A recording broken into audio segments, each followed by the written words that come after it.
नमस्कार, ITI एजुटेक में आपका स्वागत है।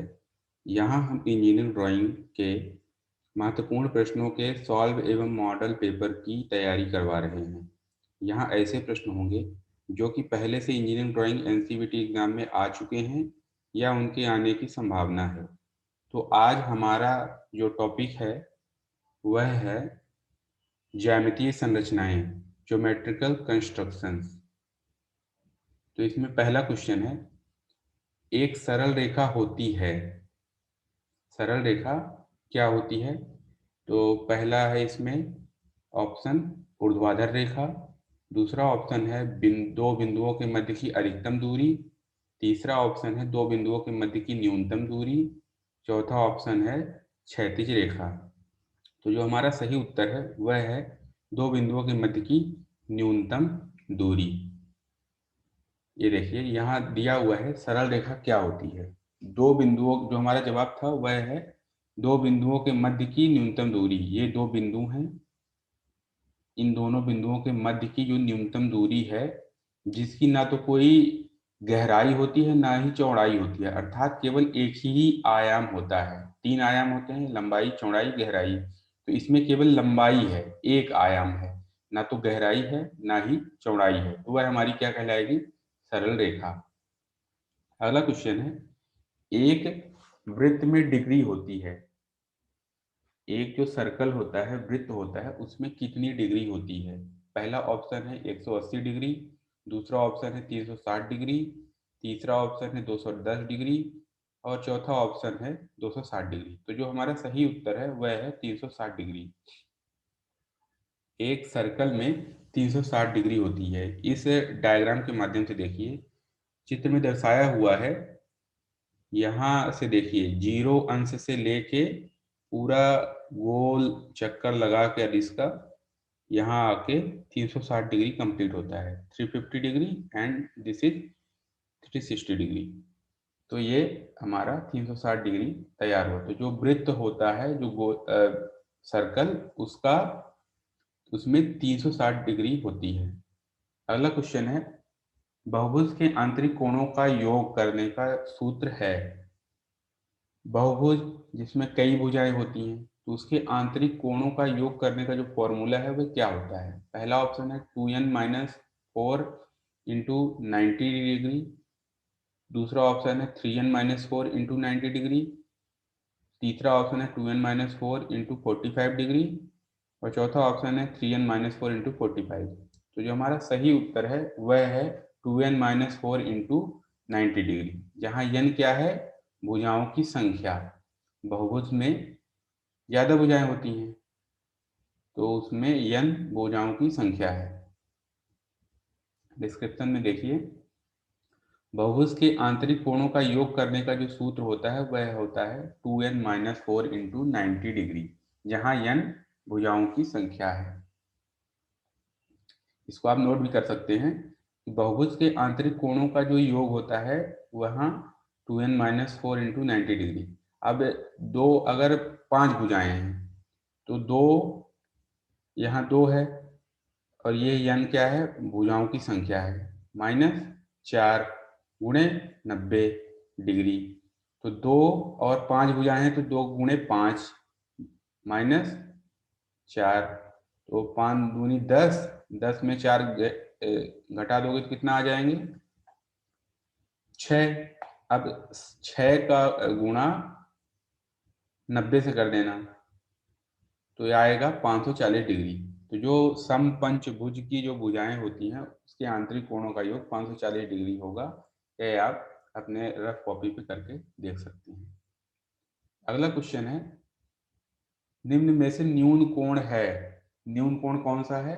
पहला ऑप्शन में दिया हुआ है 25 डिग्री, दूसरे में 103 डिग्री, तीसरे में 92 डिग्री, चौथे में 220 डिग्री। तो जो हमारा सही जवाब है वह है 25 डिग्री। क्यों? क्योंकि न्यून कोण जो होता है वह 90 डिग्री से कम का कोण होता है। 90 डिग्री से कम के कोण को न्यून कोण कहते हैं।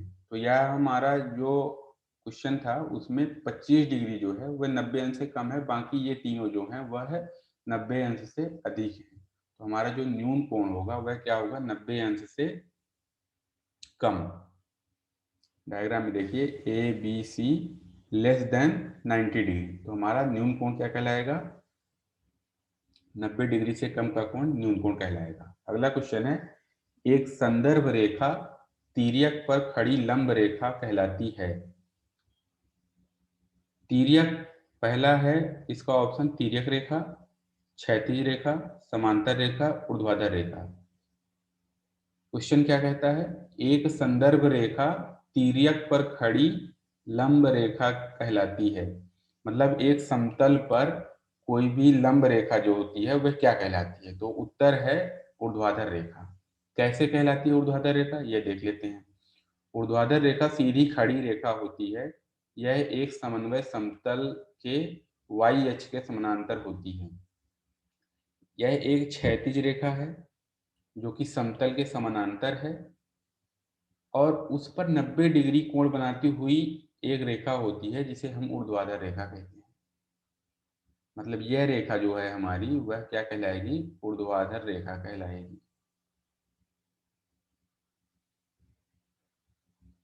अगला क्वेश्चन है, 180 अंश से अधिक 360 अंश से कम माप के कोण होते हैं। क्वेश्चन क्या कह रहा है, 180 अंश से अधिक और 360 अंश से कम माप के कोण क्या कहलाते हैं। तो पहला है हमारा सप्लीमेंट्री कोण, दूसरा ऑप्शन है रिफ्लेक्स कोण, तीसरा ऑप्शन है पूरक कोण, चौथा ऑप्शन है समकोण। तो जो हमारा सही जवाब होगा वह होगा रिफ्लेक्स कोण, बृहद कोण। बृहद कोण का जो परिभाषा है वह है कि जिस कोण का माप 180 अंश से अधिक लेकिन 360 अंश से कम हो तो वह हमारा बृहद कोण कहलाता है, रिफ्लेक्स कोण कहलाता है, रिफ्लेक्स एंगल कहलाता है। 180 अंश से अधिक, अगर ये सीधी रेखा होती तो वह 180 अंश कहलाता, और उससे अधिक का कोण है तो 180 अंश से अधिक और 360 अंश के कोण से कम के जो कोण होते हैं वह बृहद कोण कहलाते हैं, रिफ्लेक्स एंगल कहलाते हैं। तो जो हमारा सही जवाब था वह क्या है, रिफ्लेक्स एंगल। 180 अंश से अधिक और 360 अंश से कम के कोण बृहद कोण कहलाते हैं, रिफ्लेक्स एंगल कहलाते हैं। अगला क्वेश्चन है, वृत्त की परिधि पर स्थित किन्हीं दो बिंदुओं को मिलाने वाली एक सरल रेखा जो वृत्त के केंद्र से न गुजरे वह क्या कहलाती है। सर्कल होता है, उसकी परिधि होती है, उस परिधि पर किन्हीं भी दो बिंदुओं को मिलाने वाली एक सरल रेखा जो कि वृत्त के केंद्र से होकर नहीं जाती है वह क्या कहलाती है। पहला है ऑप्शन जीवा, दूसरा ऑप्शन है वृत्तखंड, तीसरा ऑप्शन है केंद्र, चौथा ऑप्शन है परिधि। तो जो हमारा सही उत्तर है वह है जीवा। जीवा क्या होती है, किसी वृत्त की जीवा वह एक सरल रेखा होती है जिसके दोनों सिरे उस वृत्त की परिधि पर स्थित हों। जीवा जिसके दोनों सिरे वृत्त की परिधि पर स्थित हों किंतु वह केंद्र से होकर नहीं गुजरती है तो वह हमारी क्या कहलाती है, जीवा।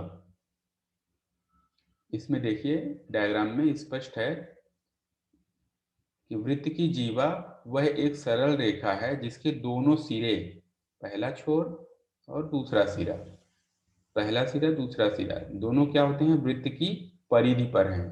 परिधि ये है जो रेड कलर से है, वृत्त की परिधि पर स्थित है तो वह क्या कहलाती है, जीवा कहलाती है, तथा यह केंद्र से होकर नहीं गुजरती है तो यह हमारी रेखा क्या कहलाती है, जीवा कहलाती है। तो सही जवाब क्या है, जीवा। किसी वृत्त की जीवा वह एक सरल रेखा होती है जिसके दोनों सिरे उस वृत्त की परिधि पर स्थित होते हैं तथा वह केंद्र से होकर नहीं गुजरती है। अगला क्वेश्चन है, वृत्त की परिधि के अंश को कहते हैं, वृत्त की परिधि के अंश को क्या कहते हैं। एक छोटे वृत्त की परिधि का एक छोटा सा भाग, छोटा सा अंश, उसको क्या कहते हैं। पहला ऑप्शन है चाप, दूसरा ऑप्शन है केंद्र, तीसरा ऑप्शन है वृत्तखंड, चौथा ऑप्शन है परिधि। तो हमारा जो सही जवाब है वह है चाप। चाप क्यों कहते हैं, चाप क्या होता है, आर्क क्या होता है, वृत्त की परिधि का एक अंश, अंश मतलब यहाँ अंश का मतलब है भाग। वृत्त की परिधि, ये हमारी पूरी वृत्त की परिधि है, उसका एक छोटा सा हिस्सा ए और बी चाप कहलाता है। तो वृत्त की परिधि पर इस परिधि का एक अंश चाप कहलाता है। तो हमारा सही जवाब है चाप। अगला क्वेश्चन है, जिस कोण के तीनों कोणों में से किसी एक कोण का मान 90 डिग्री से अधिक और 180 अंश से कम हो उसे कहते हैं।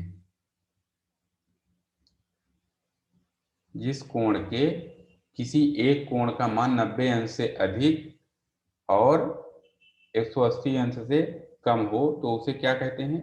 न्यून कोण, अधिक कोण, तीसरा है सम कोण, डी में उपरोक्त सभी। तो जिस कोण के किसी एक कोण का मान 90 अंश से अधिक, मतलब जिस कोण का मान 90 अंश से अधिक और 180 अंश से कम हो तो उसे क्या कहेंगे? अधिक कोण कहेंगे। परिभाषा है इसकी अधिक कोण की, ऑब्ट्यूज एंगल की, कि जिस कोण का माप 90 अंश से अधिक, 90 अंश से अधिक हो और 180 अंश से कम हो तो उसे अधिक कोण कहेंगे, ऑब्ट्यूज एंगल कहेंगे। कोण ए बी सी में देखिए आप कि यह 180 अंश, अगर ये सीधी रेखा होती तो वो क्या कहलाती? 180 अंश। 180 अंश से कम है और लंबवत रेखा होती तो 90 डिग्री, 90 डिग्री से अधिक है। तो 90 अंश से अधिक और 180 अंश से कम के कोण को अधिक कोण कहते हैं, ऑब्ट्यूज एंगल कहते हैं। अगला है हमारा क्वेश्चन, अष्टभुज में सभी आंतरिक कोण डिग्री के होते हैं। अष्टभुज के सभी आंतरिक कोण कितने डिग्री के होते हैं? तो हमने त्रिभुज की, बहुभुज की आंतरिक भुजाओं का कोण ज्ञात करने का फॉर्मूला हमने देखा था। उसी फॉर्मूले पे बस 8 भुजाएं हैं तो n की जगह पे 8 रख देना है। n की जगह पे 8 रख दोगे तो हमारा जो सही जवाब आएगा वह आएगा 135 गुणे 8 बराबर 180 डिग्री, 1080 डिग्री। ये देख लेते हैं ये कैसे आया। 8 भुजाएं क्या होती हैं? 8 भुजाएं से निर्मित आकृति अष्टभुज कहलाती है। जिसकी 8 भुजाएं होती हैं वह आकृति अष्टभुज कहलाएगी, ऑक्टागोन कहलाएगी। उसके आंतरिक कोणों का योग 180 अंश होता है, जिसके प्रत्येक कोण का मान 135 डिग्री होता है। अष्टभुज के प्रत्येक कोण का मान 135 डिग्री होता है और उसमें 8 भुजाएं होती हैं, इसलिए 8 का गुणा करेंगे और वह 1080 अंश आएगा। तो हमारा जो सही जवाब होगा वह क्या होगा? 1080 अंश। आशा है यह वीडियो आपको पसंद आई होगी, तो इसे लाइक करें और अपने दोस्तों के साथ शेयर करें। साथ ही चैनल को सब्सक्राइब करें ताकि आपको नेक्स्ट वीडियो की अपडेट मिलती रहे। धन्यवाद।